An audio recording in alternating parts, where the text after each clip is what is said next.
नमस्कार।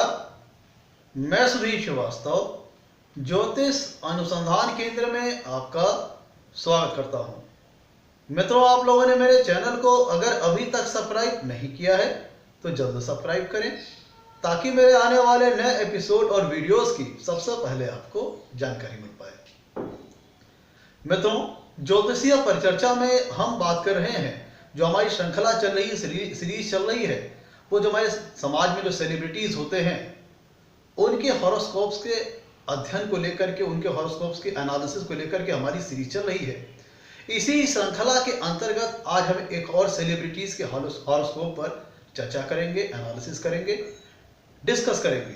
तो आज जिस हम सेलिब्रिटीज को चार्ट को आपके सामने लेके आ रहे हैं, उनका परिचय किसी भी चीज के लिए मोहताज नहीं है। मैं बात कर रहा हूं आज के हमारे जो माननीय प्रधानमंत्री श्री नरेंद्र मोदी जी की मैं बात कर रहा हूं। तो उनकी जो परिचय देने की कहीं भी किसी को भी कोई आवश्यकता नहीं। उन्होंने अपने कर्मों से ना ही अपनी यश कीर्ति का चारों तरफ पताका फहराई है, बल्कि पूरे विश्व में हमारे देश भारत का जो कद का स्तर है उसको काफी ऊपर उठाया है। और आज पूरे विश्व में भारत के जो सम्मान के जो ओहदा है उसको काफी बढ़ाया है। मतलब भारत का सम्मान का स्तर पूरे विश्व में काफी बढ़ाया है उन्होंने। तो मित्रों, आज हम बात करेंगे माननीय श्री नरेंद्र मोदी जी की कुंडली के बारे में। उनकी कुंडली की एनालिसिस करेंगे कि क्या ऐसी ग्रहों की स्थितियां हैं, क्या ऐसे ग्रहों के कॉम्बिनेशन है, कौन से ऐसे योग हैं जिन्होंने हमारे जो पूजनीय, जो हमारे माननीय प्रधानमंत्री हैं, उनको इतनी ख्याति प्रदान की, इतनी सफलता प्रदान की, इतना यश प्रदान किया, इतनी कीर्ति प्रदान की, इतनी बढ़िया लीडरशिप क्वालिटी प्रदान की, इतनी बढ़िया नेतृत्व क्षमता प्रदान किया। मित्रों, आज हम डिस्कस करेंगे माननीय प्रधानमंत्री श्री नरेंद्र सिंह मोदी जी की कुंडली के बारे में। तो सबसे पहले इनकी कुंडली के ऊपर हम लोग चलते हैं और इनकी कुंडली के बारे में चर्चा करते हैं। तो सबसे पहले हम जान लेते हैं इनकी जो कुंडली है प्रधानमंत्री नरेंद्र मोदी जी की, वो वृश्चिक लग्न की कुंडली है। मित्रों, वृश्चिक लग्न की कुंडली में ध्यान दीजिएगा, लग्नेश होते हैं मंगल। पहले इनके काम करते हैं हम लोग, पहले इनके ग्रहों की भावों की स्थिति को समझ लेते हैं। इनकी कुंडली में ध्यान दीजिएगा, सबसे पहले हम सारे भावों की स्थिति को समझ लेते हैं। ये वृश्चिक लग्न की कुंडली है और वृश्चिक लग्न के जो स्वामी होते हैं वो होते हैं मंगल। और इनकी कुंडली में वृश्चिक लग्न के स्वामी मंगल स्वयं अपनी स्वराशि के होकर के लग्न स्थान में ही विराजमान है। किसके साथ? इनकी कुंडली में ध्यान दीजिएगा, इनकी कुंडली में वृश्चिक लग्न कुंडली है जिसमें लग्न स्थान के मालिक मंगल स्वयं अपनी स्वराशि के होकर लग्न स्थान में विराजमान है। और भाग्येश अर्थात नवमेश चंद्रमा के साथ लग्न में ही विराजमान है। तो इनकी कुंडली में जो जो ग्रहों की एक जो स्पेसिफिक जो विशेषताएं हैं उनके ऊपर हम लोग चर्चा करेंगे। तो इनकी कुंडली में सबसे पहले देखिए, लग्नेश मंगल, नवमेश चंद्रमा और भाग्येश चंद्रमा के साथ लग्न में ही विराजमान है। और जैसा कि हम जानते हैं कि हमारे जीवन का आरंभ होता है वो लग्न स्थान से होता है। लग्न से ही हमारे आत्मबल, मनोबल, शारीरिक संरचना, सोचने विचारने की क्षमता, सोचने विचारने का डायमेंशन पॉजिटिव है कि नेगेटिव है, इन सब सारी चीजों का पता लगता है। और अगर किसी हम लोगों ने शुरुआत से ही चर्चा किया है कि किसी भी राजयोग का पूर्ण फल लेने के लिए कुंडली में लग्नेश का बलाबल में होना, मजबूत होना परम आवश्यक है। क्योंकि अगर लग्नेश मजबूत होगा तो कुंडली में सामान्य शुभ जो योग होते हैं वो भी काफी शुभ फल प्रदान करेंगे। अगर कुंडली में लग्नेश अगर कमजोर होता है तो उस दशा में बड़े से बड़ा राजयोग भी कुंडली में अपना पूर्ण फल नहीं दे पाता है। तो इनकी कुंडली में देखिए, लग्न स्थान का मालिक स्वयं अपनी स्वराशि का होकर के लग्न में ही विराजमान है, वो भी साथ साथ भाग्येश कहे या नवमेश कहे चंद्रमा के साथ विराजमान है। तो ऐसी दशा में कहा जा सकता है कि जातक का मोदी जी की कुंडली में, जो इनकी कुंडली में लग्न स्थान है, वो काफी बलवान है, काफी सशक्त है, काफी मजबूत है और काफी स्ट्रांग है। इसका मतलब यह होता है कि व्यक्ति का जो व्यक्तित्व होगा वो अंदरूनी तौर पर और मानसिक तौर पर काफी मजबूत होगा। यहां पे कहने वाली बात यह है कि ऐसे व्यक्ति का आत्मविश्वास, मनोबल, कॉन्फिडेंस का लेवल काफी हाई होगा, क्योंकि लग्न के स्थान का मालिक लग्न में ही विराजमान है, साथ साथ नवमेश चंद्रमा के साथ साथ विराजमान है। तो ऐसी दशा में व्यक्ति का जो मस्तिष्क होगा वो काफी स्ट्रांग होगा। ध्यान दीजिएगा, मंगल यहाँ पे स्थिर राशि में है और चंद्रमा भी स्थिर राशि में है। तो ऐसी दशा में व्यक्ति का वृश्चिक लग्न है और राशि भी वृश्चिक ही होगी और ऐसी दशा में व्यक्ति का लग्न और राशि एक ही होगी।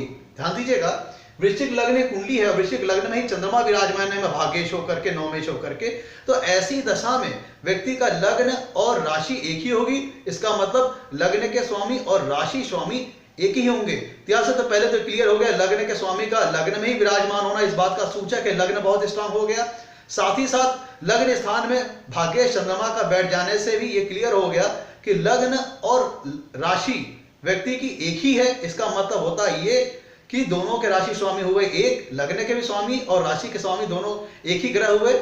इससे मैंने बताया था आपको कि जब कभी भी लग्नेश और व्यक्ति के राशि के स्वामी जो होते हैं वह आपस में मित्र होते हैं, तो व्यक्ति के मस्तिष्क में और व्यक्ति के जो सोचने विचारने की क्षमता है, जो सोचने समझने की शक्ति है, उसमें काफी तालमेल रहता है। जब कुंडली में लग्नेश और राशि के स्वामी मित्र होते हैं तब दोनों मन और हृदय के बीच में, मन और सोचने समझने की शक्ति बीच में काफी बढ़िया तालमेल रहता है। व्यक्ति की जो सोचने की दशा रहती है, दिशा रहती है, व्यक्ति उसी तरफ कर्म करता है। मतलब ऐसा नहीं होता कि हमें जाना कहीं और है और विचार और मन उसका कहीं और भटक रहा होता है। तो जब कभी भी लग्नेश और राशि के स्वामी आपस में मित्र होते हैं तब व्यक्ति के जीवन में तालमेल बहुत अच्छा बैठता है। जिस और उसका मन आगे बढ़ना चाहिए उसी तरफ उसके विचार, उसके सोचने विचारने की क्षमता, उसके सोचने विचारने का नजरिया उसी तरफ उसको प्रेरित करता है, क्योंकि लग्नेश और राशि के स्वामी आपस में मित्र हैं। और प्रस्तुत उदाहरण में लग्नेश और राशि के स्वामी दोनों एक ही ग्रह मंगल होते हैं और लग्न के स्वामी लग्नेश खुद लग्न में ही विराजमान है, जिससे पहले स्टेप में क्लियर हो गया लग्न बहुत मजबूत है। दूसरी दशा में यह क्लियर हो गया कि लग्नेश और राशि के स्वामी एक ही ग्रह मंगल हैं, इसलिए व्यक्ति का अपने मन मस्तिष्क के ऊपर काफी बढ़िया कंट्रोल होगा और उसका आत्मविश्वास का स्तर, कॉन्फिडेंस का लेवल काफी हाई होगा। और ऐसा व्यक्ति, चूंकि लग्न में स्थिर राशि आ रही है, चंद्रमा भी स्थिर राशि में है, लग्नेश भी स्थिर राशि में है, इसका मतलब ऐसा व्यक्ति काफी दृढ़ निश्चयी होगा, उसकी संकल्प शक्ति काफी स्ट्रांग होगी। ऐसा व्यक्ति एक बार जो संकल्प कर लेगा तो जीवन में आने वाली विपरीत और प्रतिकूल परिस्थितियों से वो घबराएगा नहीं, क्योंकि लग्न बहुत स्ट्रांग है, लग्नेश बहुत स्ट्रांग है। और चूंकि लग्न में स्थिर राशि है और चंद्रमा भी स्थिर राशि में है, तो ऐसा व्यक्ति दृढ़ निश्चयी होगा। जो भी संकल्प कर लेगा वो आने वाली विपरीत और प्रतिकूल स्थितियों के बावजूद वो अपने संकल्प की ओर आगे बढ़ता ही चला जाएगा। क्यों? क्योंकि लग्नेश और राशि के स्वामी एक ही ग्रह हैं और चंद्रमा भी स्थिर राशि में है और लग्नेश भी स्थिर राशि में है, जिससे व्यक्ति का अपने मन मस्तिष्क के ऊपर काफी बढ़िया कंट्रोल होगा, काफी बढ़िया कह लीजिए सेटअप होगा और उसका सोचने समझने की शक्ति, मतलब मस्तिष्क और हृदय दोनों एक ही बात कहेंगे। जब लग्नेश और राशि के स्वामी शत्रु होते हैं तब मन कहीं और, विचार कहीं और, मतलब इरादा कुछ है और आदमी करता कुछ है। लेकिन जब लग्नेश और राशि के स्वामी मित्र हो गए तब सोचने समझने की शक्ति और मन और मस्तिष्क और हृदय का एक ही दिशा हो गई, एक ही दशा हो गई, तो व्यक्ति के आगे बढ़ने में काफी सरलता होती है, क्योंकि दोनों में तालमेल काफी बढ़िया होता है, क्योंकि दोनों मित्र हैं। और प्रस्तुत उदाहरण में तो लग्नेश और राशि के स्वामी एक ही ग्रह हैं और लग्नेश भी लग्न में विराजमान है और चंद्रमा भी लग्न में विराजमान है भाग्येश होकर के। अब देखते हैं मोदी जी की कुंडली में एक बहुत जो सबसे पहले प्रथम दृष्टया जो लोगों को फैक्टर नजर आता है वो ये है कि उनकी निर्णय लेने की क्षमता काफी प्रशस्त है, काफी सशक्त है और उनकी जो कम्युनिकेशन स्किल है, भाषा शैली है, बोलने चालने का जो तरीका है वह काफी प्रभावशाली है। वह बड़ी आसानी से अपना प्रभाव दूसरे लोगों के ऊपर छोड़ पाते हैं। वो जहां भी जाते हैं, विश्व में कहीं भी जाते हैं, अपने नाम का डंका बजा देते हैं, भारत का नाम ऊंचा कर देते हैं और अपनी बोलने चालने की शैली से, अपनी वाक कला से, अपनी कम्युनिकेशन स्किल से वो बड़े आराम से लोगों को अपनी तरफ मोह लेते हैं, आकर्षित कर लेते हैं। ऐसा क्यों है इनकी कुंडली में, उसको समझ लेते हैं। देखिए, दूसरे भाव से हम वाणी का विचार करते हैं, कुंडली में दूसरे भाव से हम वाणी का विचार करते हैं और कुंडली में तीसरे भाव से हम कम्युनिकेशन स्किल का विचार करते हैं। क्योंकि तुम्हारा तीसरा भाव होता है वह भावन भवन सिद्धांत के हिसाब से दूसरे भाव से दूसरा होता है। जो हमारी तीसरा भाव कुंडली का होता है वह भाव भवन सिद्धांत के हिसाब से दूसरे भाव से दूसरा होता है। तो इस लिहाज से हम दूसरे भाव से वाणी का विचार करते हैं और तीसरे भाव से हम व्यक्ति के कम्युनिकेशन स्किल का विचार करते हैं। अब ध्यान दीजिएगा, इनकी प्रस्तुत उदाहरण में, प्रस्तुत कुंडली में दूसरे भाव के स्वामी होते हैं गुरु, जो कि प्रस्तुत उदाहरण में पंचमेश भी है, पंचम भाव के भी स्वामी है और केंद्र में विराजमान है। केंद्र में विराजमान का मतलब होने का मतलब यह हुआ कि द्वितीय भाव का स्वामी काफी स्ट्रांग हो गया, वो केंद्र स्थान में आ गया। तो इससे व्यक्ति की वाणी काफी प्रभावशाली हो गई और चूंकि इनकी वाणी इनके व्यक्तित्व का एक स्पेशल फैक्टर है, इसीलिए हमने इनके द्वितीय भाव के एनालिसिस के लिए इनकी जो बोल चालने की शैली है, इनके बोलने चालने का जो तरीका है, इनका कम्युनिकेशन स्किल है, उसकी एनालिसिस करने के लिए हमने अलग से इनके भाव को स्पष्ट किया है। उस पर भी अभी हम चर्चा करते हैं। पहले इनकी कुंडली की एक एक विशेषताओं को मैं बताते चलता हूं कि, और यहां पे ध्यान दीजिएगा, मंगल यहां पे रुचक नाम का पंच महापुरुष नाम का योग बना रहे हैं, जिससे व्यक्तित्व अत्यधिक बलवान हो जाता है, अत्यधिक ताकतवर हो जाता है, क्योंकि लग्नेश लग्न में बैठ गया, साथ ही साथ रुचक नाम का पंच महापुरुष योग बना रहा है। अब ध्यान दीजिए इनकी कुंडली की दूसरी विशेषता, हम एक एक करके इनकी कुंडली में जो जो विशेषताएं हैं उन पर डिस्कस करेंगे। इनकी कुंडली की दूसरी विशेषता देखिए, इनकी कुंडली में गुरु शुभ ग्रह केंद्र में विराजमान है, शुक्र शुभ ग्रह केंद्र में विराजमान है, चंद्रमा शुभ ग्रह केंद्र में विराजमान है और बुध हमारा शुभ ग्रह वह अपनी उच्च राशि का स्वराशि होकर के कुंडली के एकादश भाव में विराजमान है। ध्यान दीजिएगा इनकी कुंडली में चंद्रमा गुरु शुक्र जो हमारे सभी के सभी शुभ ग्रह हैं वह केंद्र में विराजमान है और केंद्र में विराजमान होने की वजह से शरीर सुख नाम का योग बना रहे हैं। और जब गुरु केंद्र में आ गए, शुक्र केंद्र में आ गए, चंद्रमा केंद्र में आ गए, तीनों के तीनों शुभ ग्रह केंद्र में आ गए और बुध की स्थिति भी कुंडली में बहुत अच्छी है, वह एकादश भाव में अपनी स्वराशि अपनी उच्च राशि में स्थित है। तो इससे यह पता चलता है कि व्यक्ति के जो सारे के सारे शुभ ग्रह होता है कुंडली में वो वेल प्लेस्ड हैं, बहुत अच्छे प्लेस्ड हैं और केंद्र में आने की वजह से अत्यधिक बलवान है, अत्यधिक स्ट्रांग है, जिससे यह लगता है कि व्यक्ति के जो मन मस्तिष्क सात्विक विचारधारा का होगा, पॉजिटिव थिंकिंग वाला होगा, सकारात्मक सोच वाला होगा, सकारात्मक विचारधारा होगा।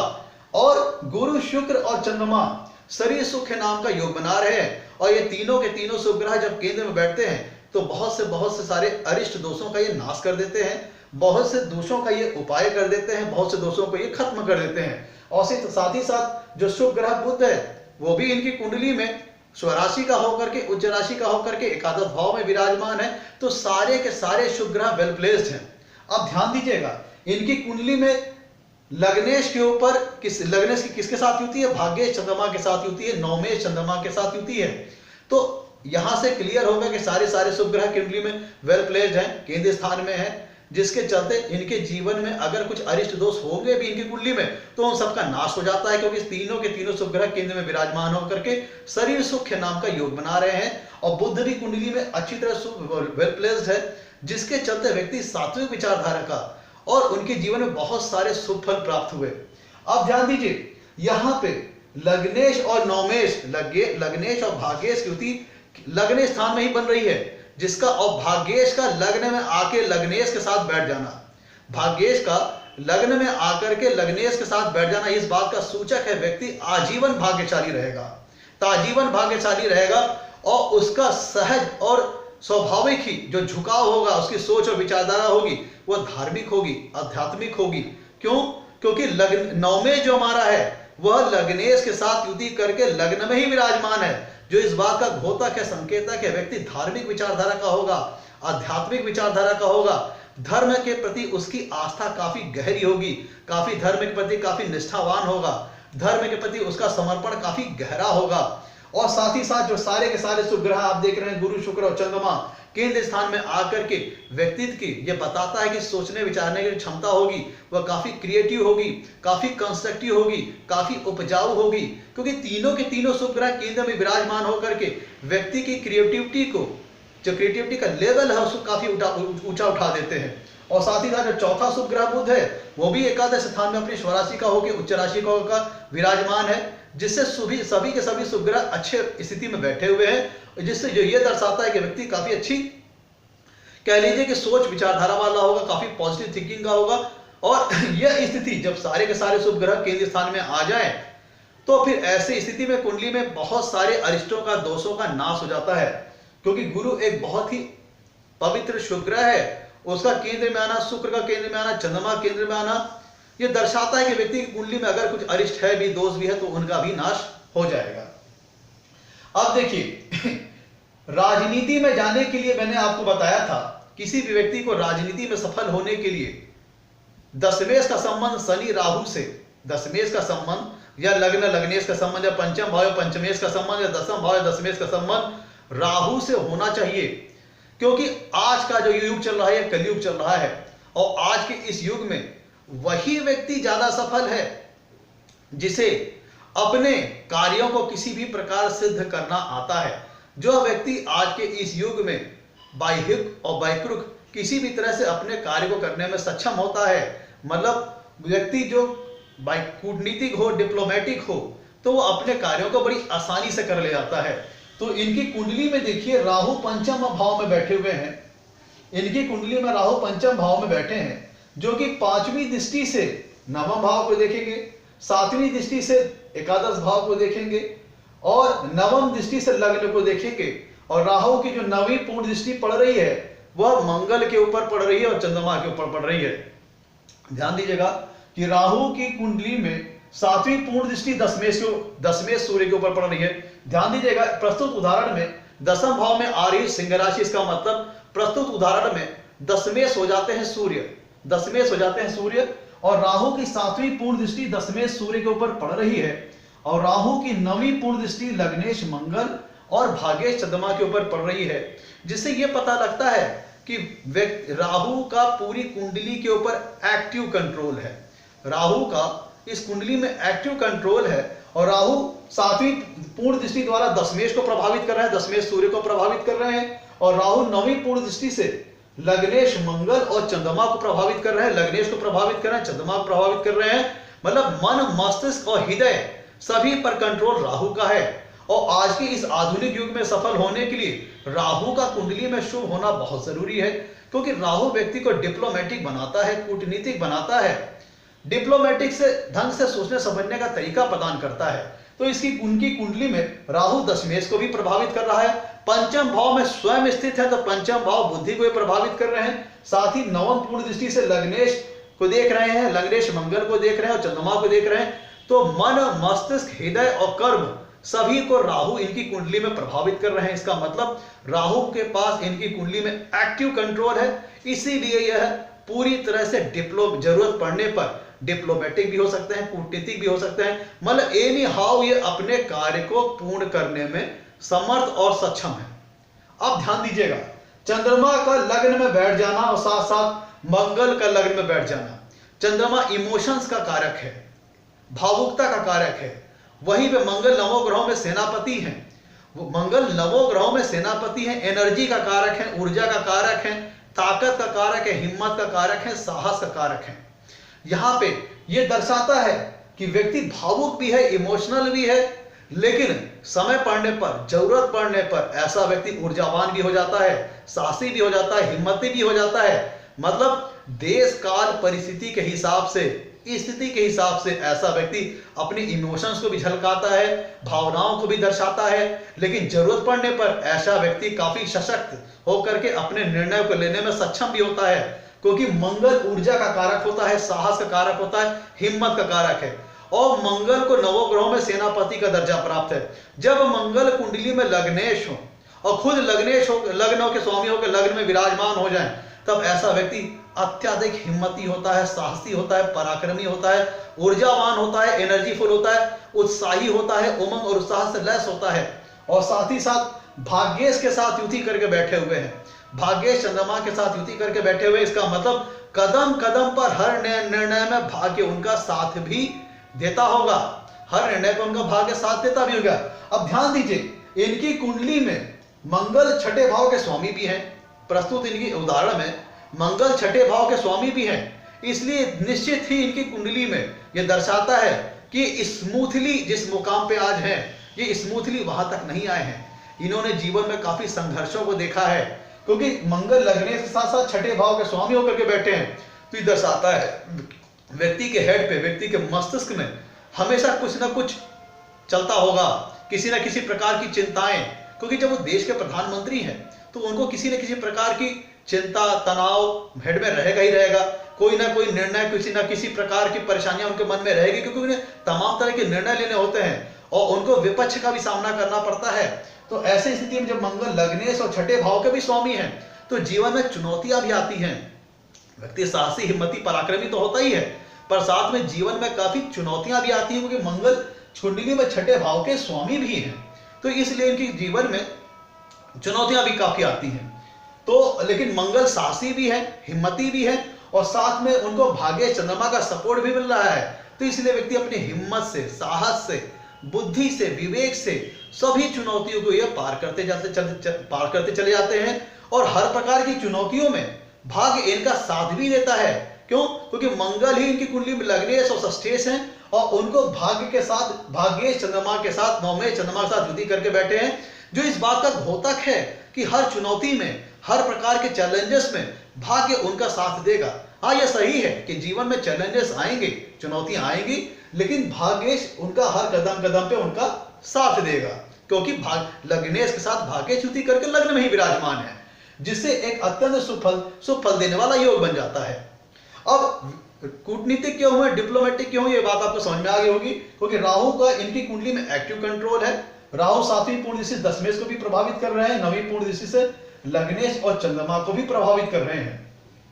और मैंने बताया था आपको कि राजनीति में जब व्यक्ति जाता है, जब उसका दशमेश का या कहे राहु का लग्न है, लग्नेश से पंचम भाव या पंचमेश या दसम भाव या दशमेश से संबंध बने, तब व्यक्ति का सहज झुकाव राजनीति की तरफ होता है। तो इनकी कुंडली में देखिए, शनि दसम भाव में विराजमान है और राहु का पूरी कुंडली पर एक्टिव कंट्रोल है। राहु का दशमेश सूर्य से भी संबंध बन रहा है 7वीं पूर्ण दृष्टि द्वारा, और 9वीं पूर्ण दृष्टि द्वारा लग्नेश, मंगल और चंद्रमा से भी संबंध बन रहा है।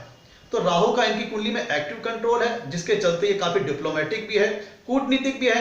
समय पड़ने पर चंद्रमा के चलते भावुक भी हो जाते हैं, अपनी भावनाओं को भी दर्शाते हैं, और जरूरत पड़ने पर ये सशक्त भी हो जाते हैं, ताकतवर भी हो जाते हैं। और क्योंकि मंगल की वजह से, चूंकि सेनापति हैं, अपने निर्णयों में कठोरता भी ला सकते हैं और अपने निर्णय को क्रियान्वित करते हैं।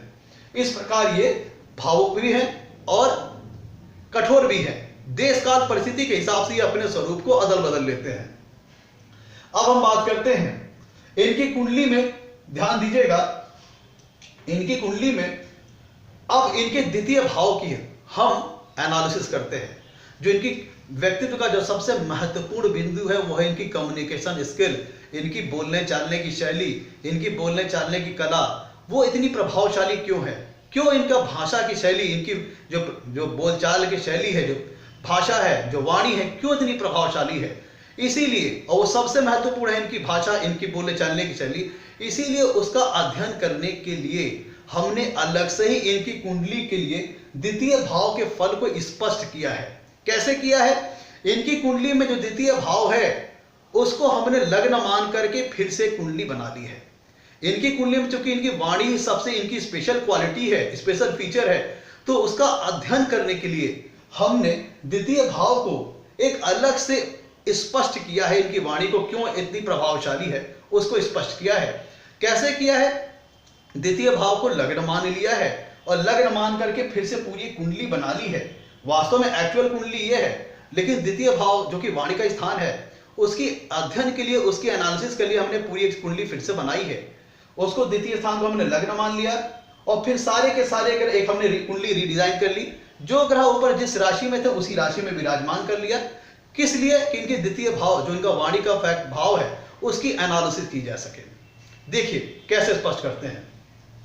हमने बताया आपसे कि द्वितीय भाव वाणी का होता है और भावाभाव सिद्धांत के हिसाब से दूसरे से तीसरा भाव भी महत्वपूर्ण हो जाता है। और ध्यान दीजिएगा, इनकी कुंडली में जो दूसरे भाव का स्वामी होता है वो होता है कौन?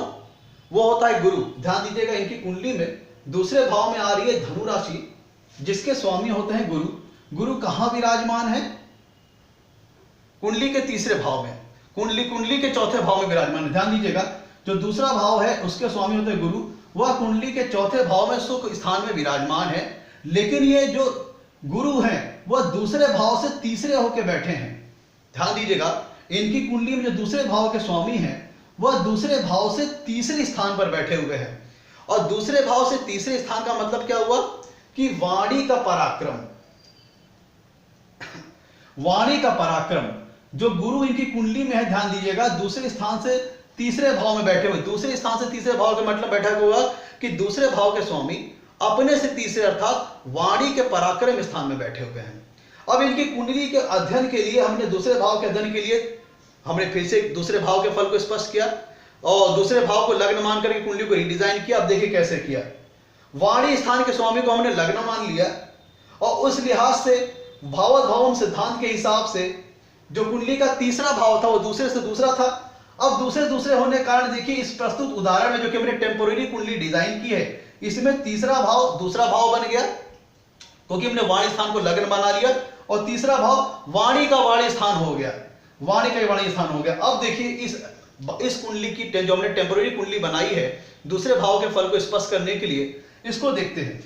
यहां पे जो लग्नेश गुरु होते हैं, जो मतलब वाणी स्थान के जो स्वामी होते हैं, वह अपने से तीसरे पराक्रम स्थान में बैठे हुए हैं, वाणी के पराक्रम स्थान में बैठे हुए हैं। और वाणी के जो पराक्रम स्थान के स्वामी हैं वो कहां बैठे हुए हैं? वाणी के पराक्रम स्थान में कौन सी राशि आ रही है? कुंभ राशि आ रही है।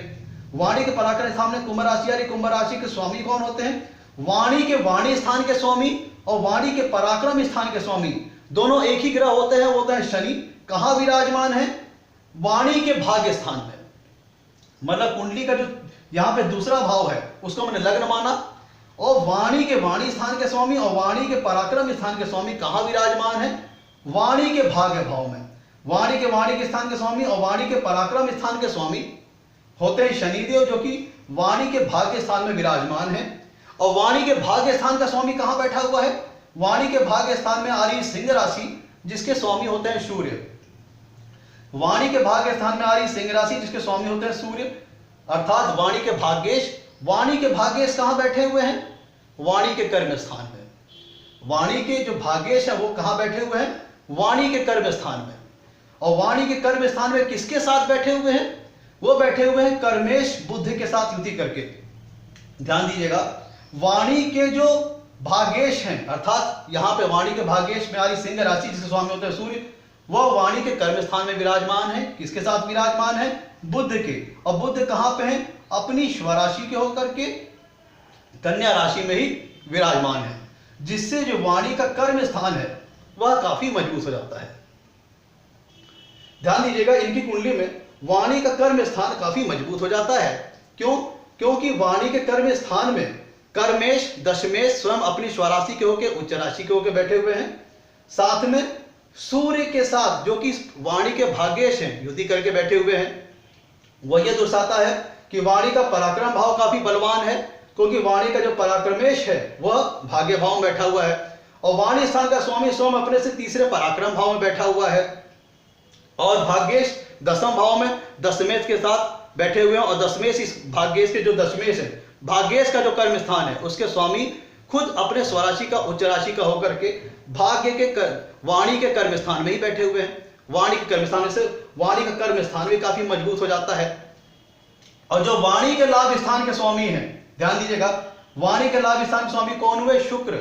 वाणी के लाभ स्थान के स्वामी कौन हुए? शुक्र। कहां विराजमान है? वाणी के भाग्य स्थान में। वाणी के जो लाभ स्थान के स्वामी होते हैं वो होते हैं शुक्र। कहां विराजमान है? वाणी के भाग्य स्थान में विराजमान है। जिसके मतलब कि व्यक्ति के वाणी के स्थान स्वामी पहले तो अपने से तीसरे बैठा, वो दर्शाता है कि व्यक्ति अपनी वाणी के चलते, अपनी कम्युनिकेशन स्किल्स के चलते काफी करेजियस होगा, बोल्ड होगा, बहादुर होगा। और पराक्रमेश कहां? वाणी के जो पराक्रमेश है वो कहां बैठे हैं? भाग्य स्थान में।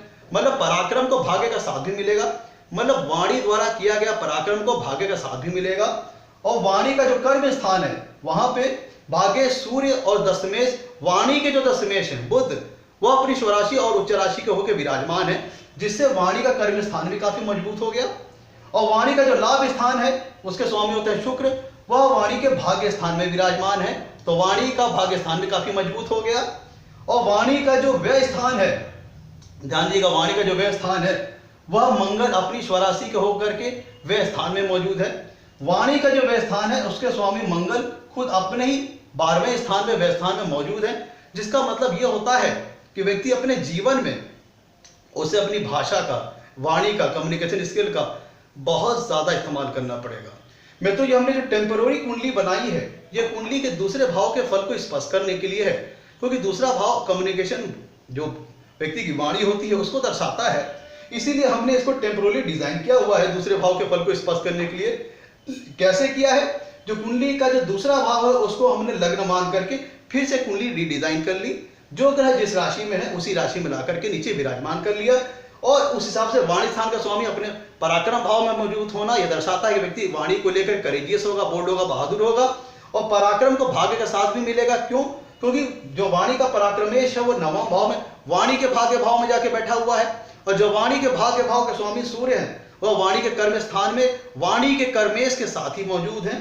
ध्यान दीजिएगा, व्यक्ति की कुंडली में वाणी के जो कर्मेश बुध है वो अपनी स्वराशि उच्च राशि को होकर के कर्म स्थान में मौजूद है, जिसे दर्शाता है व्यक्ति कर्मों को लेकर काफी करेज होगा, करेजियस होगा, बोल्ड होगा, बहादुर होगा, और व्यक्ति वाणी को लेकर के अपने जीवन में कुछ न कुछ कार्य करने वाला होगा। और जो मोदी जी का जो पद है, जो कार्यभार है, इसमें उनकी भाषा शैली का, उनकी कम्युनिकेशन स्किल का बहुत ज्यादा इस्तेमाल होता है, बहुत बढ़िया सदुपयोग होता है। और वो अपनी कह लीजिए उनकी जो व्यक्तित्व का जो स्पेशल फीचर है वो है उनकी भाषा शैली, उनकी कम्युनिकेशन स्किल। अब ध्यान दीजिएगा, अब इनकी लग्न कुंडली पे हम वापस आ जाएं। ये हमने देखा कि इनके दूसरे भाव के फल को स्पष्ट किया। स्पष्ट इसलिए किया क्योंकि उनके व्यक्तित्व का, उनकी जो कम्युनिकेशन है, उनकी भाषा है, वो एक स्पेशल फीचर है। वो क्यों इतनी प्रभावशाली है उसका अध्ययन करने के लिए हमने दूसरे भाव के फल को अलग से स्पष्ट किया। अब ध्यान दीजिए, इनकी लग्न कुंडली पर हम वापस आ जाएं। लग्न कुंडली में देखिए, लग्न कुंडली में इनके हम लोगों ने लग्न स्थान देखा कितना मजबूत है। अब इनकी कुंडली के लाभ स्थान को देखते हैं। इनकी कुंडली के जब हम लाभ स्थान को देखते हैं तो इनकी कुंडली में लाभ स्थान में दशमेश, इनकी कुंडली जब हम लाभ स्थान को देखते हैं तो इनकी कुंडली में ध्यान दीजिएगा दशमेश सूर्य लाभ स्थान में बैठे हैं और लाभेश के साथ साथ बैठे हैं।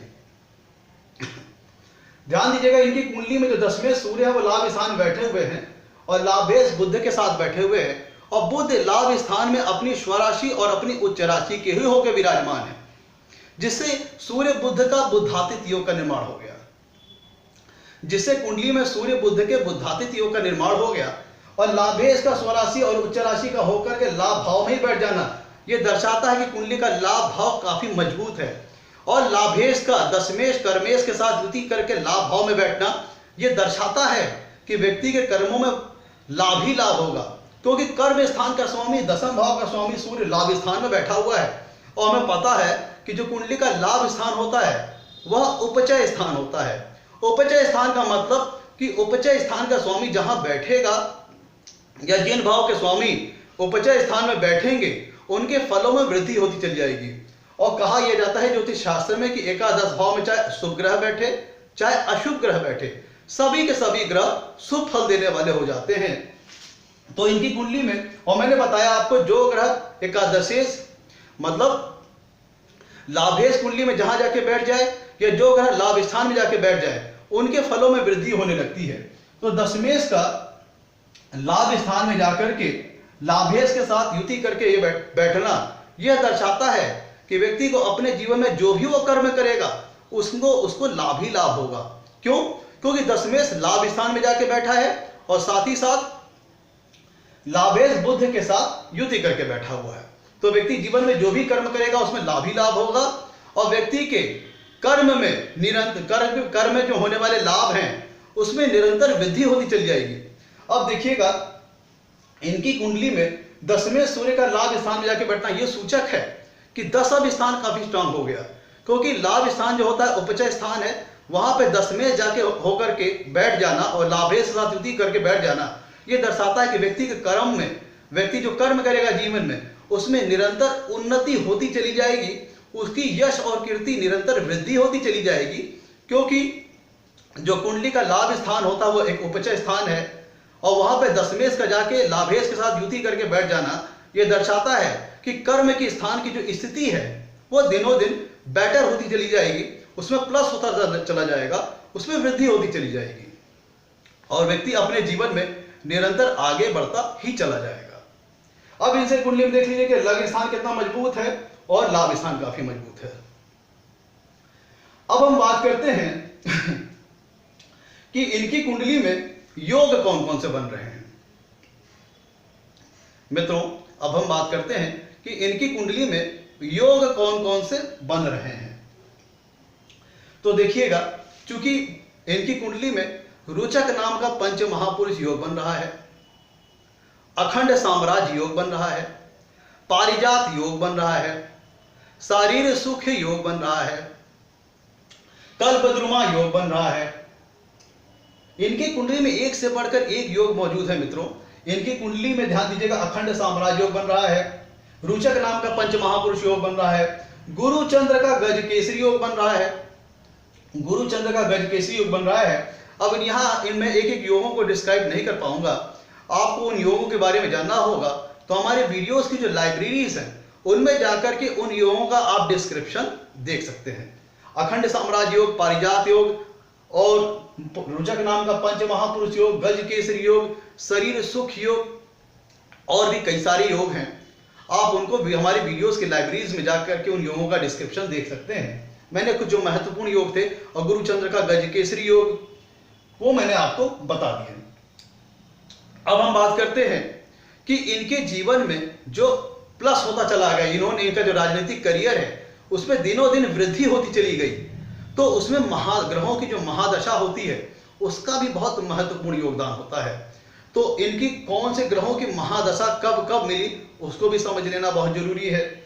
देखिए, इनके करियर में उठना जो इनके करियर की बिगिनिंग हुई वह शुक्र की महादशा में हुई। इनकी करियर की जो बिगिनिंग हुई वो शुक्र की महादशा में हुई, और शुक्र की महादशा कब से कब चली, 30/11/85 से लेकर के 30/11/2005 तक शुक्र की महादशा चली, जिसमें इनकी पॉलिटिकल करियर की बिगिनिंग हो गई। सूर्य की महादशा जो कि इनकी कुंडली में दशमेश है और दशमेश होकर के लाभ स्थान में लाभेश के साथ युति करके बैठे हुए हैं। सूर्य की महादशा आरंभ हुई 30/11/2005 से लेकर के 30/11, ध्यान दीजिएगा, सूर्य की महादशा आरंभ हुई 30/11/2005 से लेकर के 30/11/2011 तक, और दशमेश होकर के लाभ स्थान में सूर्य विराजमान है, लाभेश के साथ विराजमान है। इसलिए इन्होंने भी इनके कैरियर को प्लस ही किया, राजनीतिक कैरियरों में इन्होंने वृद्धि की, ऊपर ही ले गए। फिर इनकी कुंडली में ध्यान दीजिएगा, इनकी कुंडली में नवमेश चंद्रमा की महादशा आ गई, और नवमेश की महादशा मिल जाना यह दर्शाता है कि व्यक्ति काफी भाग्यशाली है, व्यक्ति काफी लकी है जब उसे यह नवमेश की महादशा मिल जाती है। तो इनके जीवन में चंद्रमा जो कि नवमेश है, इनकी कुंडली में भाग्येश, उनकी महादशा इनको मिल गई। कब से कब मिली, 30/11/2011 से मिली इनकी, और कब तक चलेगी। चंद्रमा की महादशा इनकी कुंडली में 30/11/2011 से आरंभ हुई और 30/11/2021 तक चलेगी। चंद्रमा की महादशा ध्यान दीजिएगा बहुत महत्वपूर्ण है इनके जीवन में, क्योंकि चंद्रमा इनकी कुंडली में नवमेश है और भाग्येश है, और चंद्रमा की महादशा 30/11/2011 से आरंभ हुई और 30/11/2021 तक चलेगी। इस दौरान चूंकि नवमेश है, अब यही देखिए इस महादशा, नवमेश की महादशा ने इन्हें कितनी तगड़ी वृद्धि दी इनकी राजनीतिक करियर में। चंद्रमा की महादशा 30/11/11 से चल करके 21 तक चलेगी। इनमें इन्होंने 2 बार लोकसभा चुनाव जीता। इस पीरियड में इन्होंने 2 बार लोकसभा चुनाव जीता। अब आगे भविष्य की बात कर लें। भविष्य में मंगल की महादशा आएगी 30/11/21 से लेकर के 30/11/28 तक। मंगल की महादशा आएगी 30/11/21 से लेकर 30/11/28 तक, और मंगल इनकी कुंडली में लग्नेश है, वो भी उत्तम, क्योंकि मंगल की कुंडली में लग्नेश है। अलबत्ते वो षष्ठेश जरूर है, इसका मतलब वो जीवन में चुनौतियां आएंगी, लेकिन मंगल का लग्नेश होकर के लग्न में ही विराजमाना हो जाना और साथ साथ नवमेश चंद्रमा के साथ युति करके लग्न में ही बैठना, इस बात का द्योतक है, इस बात का संकेतक है। व्यक्ति को व्यक्ति जीवन में आने वाली चुनौतियों को पार करके आगे बढ़ता ही चला जाएगा और सफल होता चला जाएगा। तो इनकी विरोधियों के लिए चिंता करने का विषय है, क्योंकि ये भविष्य में भी ये आगे ही बढ़ेंगे। तो मित्रों, आज के लिए इतना ही। आज हम लोगों ने बहुत अच्छी कुंडली के बारे में चर्चा की। ये सेलिब्रिटी जो हमारी सीरीज चल रही सेलिब्रिटीज लोगों की कुंडली का, तो आज उसी श्रृंखला में हमने आज एक और हॉरोस्कोप को डिस्कस किया। आगे भविष्य में भी इसी सीरीज के चलते हम और भी कुंडलीज को डिस्कस करेंगे। आज के लिए मित्रों, धन्यवाद।